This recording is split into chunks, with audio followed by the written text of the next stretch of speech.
So you might rightly ask, how are the outcomes within the Learning Mastery Gradebook actually calculated? In other words, if I have 5 assessment pieces all looking at the same outcome or standard, how does Canvas decide what that student's final score is on that standard? And so I want to show you the different options that are available in Canvas and kind of walk you through why we use the one that we do.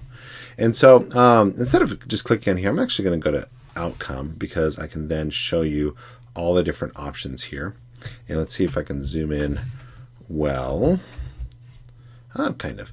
And so you can see here it says calculation method.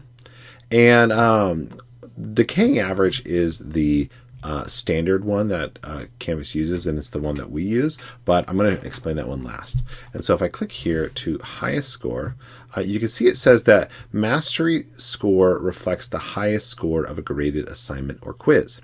Okay. In other words, so if a student has 5 assessment pieces and they get a low score on 4 of them, but then they get 1 high score, that is the highest score is the one that is going to be taken. I think that there's some weaknesses there because it could be an anomaly that the student did well on that 1 assessment piece. And so that's one of the reasons why we don't use that. Most recent score is similar. It says mastery score reflects the most recent graded assignment quiz. Same idea, but instead of the highest, it's just the most recent. But the opposite of the highest could happen, where you have a student that has scored rather well on 4 or 5 assessment pieces, maybe a 3, 3, 3, but then they get a 1. And again, that could be an anomaly. And so again, it doesn't really reflect as well as possible. Number of times is interesting, and I'm going to have to zoom out for this. Let's try zooming in one more time. It says achieve mastery 5 times. Must achieve mastery at least 5 times. Scores above mastery will be averaged to calculate the final score. And the 5 is not the default. You could do 1, you could do 4, whatever. And so this is really best for a course that is very laid out. You know exactly how many assessment pieces for every standard there's going to be to make sure that you do hit that minimum number of assessment pieces, because if you don't, then it's not going to give you an accurate score. So again, the default is decaying average, and this does a little bit of math, but I think it gives a very accurate score. And so what it does is that a percentage is set over here. And I'm going to zoom out again.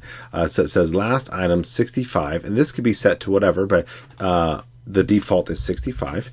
And it says 65, 35, decaying average. Most recent result counts as 65% of the mastery weight. Average of all other results count as 35% of weight. If there's only 1 result, a single score will be returned. So that last bit, if there's only 1 assessment piece and it's 3 out of 4, then the score is 3 out of 4.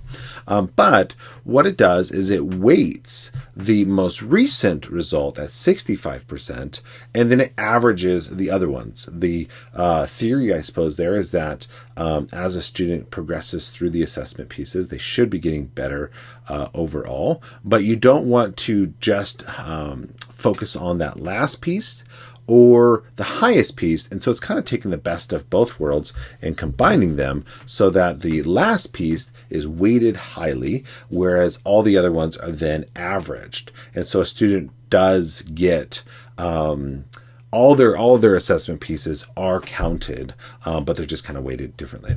This is one we use because we believe it is the most accurate. But that is how a student's score is calculated according to the outcomes.